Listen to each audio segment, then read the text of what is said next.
आयज आमचे 37 national games जे म्हणजे आमी जे गोंयांत करतले 26 to 9 ऑक्टोबर तेजे खातीर आमची ही तयारी आसा. आनी तयारी म्हणजे आमी जी आतां मोगा आनी जे आमची टॉर्च आहा ती आमी ऑल गोवा 12 तालुक्यांत फिरयतात. आनी आयज आमी 70 आलेले आहात.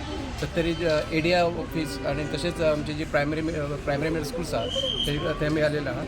आनी हे आमी तुमकां जस्ट हें करता की तुमी अशेंच नेक्स्ट ल्हान भुरगीं आसात तुमी तशेंच फुडें येत आनी आमचे देशा खातीर आमच्या तालुक्या खातीर खेळात आनी नांव बरें करात.